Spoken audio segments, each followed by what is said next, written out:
The Pythagorean theorem. Most all of us know, and all of you know, that the Pythagorean theorem is about the relationship between the legs of a right triangle to the hypotenuse of a right triangle. And almost all of you at this point can say, oh, I know what the Pythagorean theorem is. A squared plus b squared equals c squared. This is true. However, why is this true?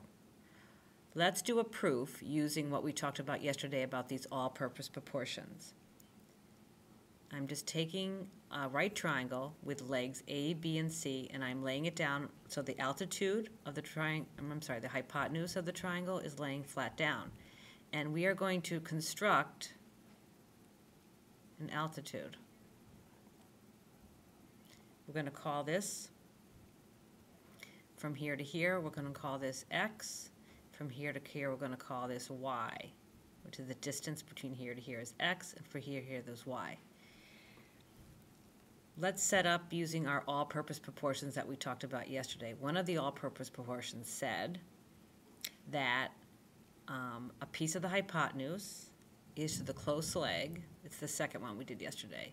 X is to A, as A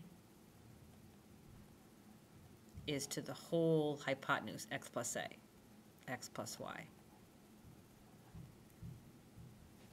Oh, but what's x plus y? X plus y, the whole thing is just c.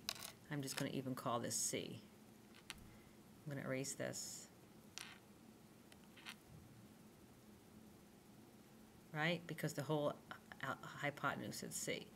The other leg, this leg b, we have the same relationship where we have piece of the hypotenuse y is to the close leg, which is b, as the close leg b is to the entire hypotenuse, which is c. Let's cross multiply. If you cross multiply the top one, you're going to get a squared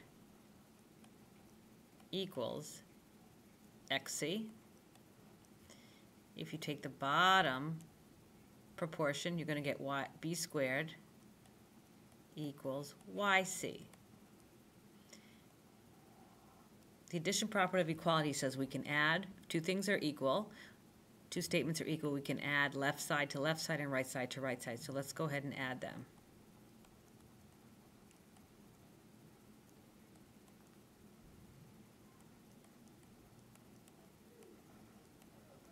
Can anybody notice what the right side of the left side of the equation I notice? It's a squared plus b squared.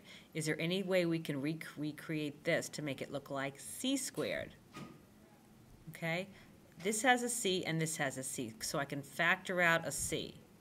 And I'm going to be left with x plus y.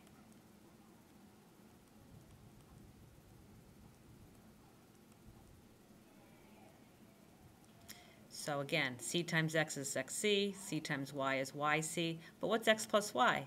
Oh, x plus y is also known as c. Hence, a squared plus b squared equals c squared. So filling in up here, the sum of the squares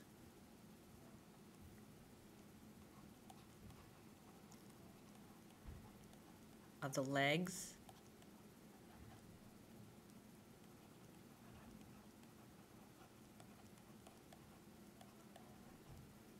of a right triangle.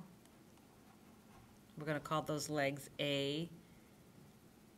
So basically a squared plus b squared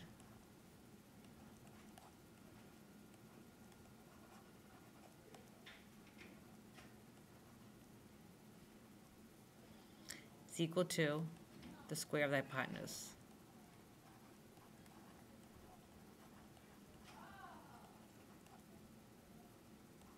And that's c, or c squared. The square of c is c squared. A squared plus b squared equals c squared. So, again, I'd like you to make sure you can understand where this proof comes from and ask in class tomorrow if you have any questions. Okay, so let's do example 1 and example 2 together. And probably on the back you'll have some practice. You will have some practice to do after we go through these. Okay, so here I have two right triangles, 12, 16, but we have to get over here to x.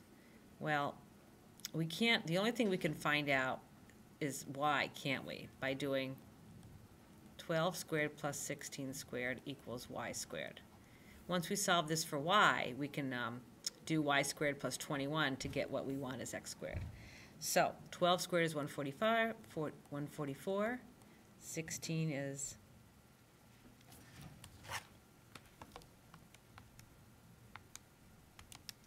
256. If you sum this up, you get 400.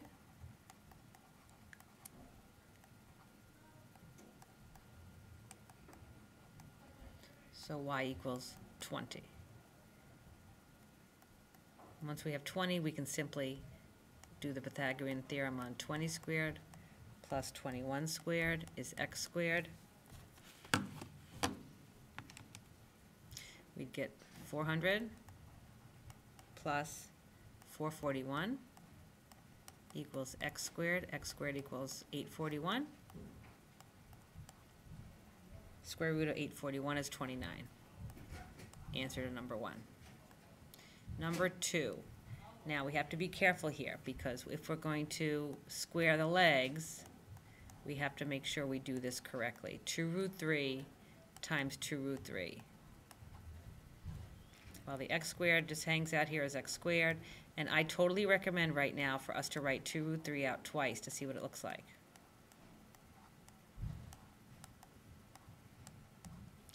So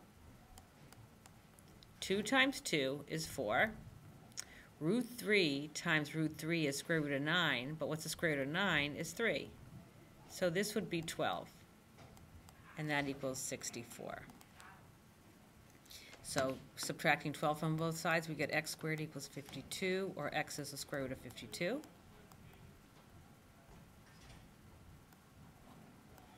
And there's a perfect square of 4 inside, and so you get 4 times 13. So the answer would be 2 root 13.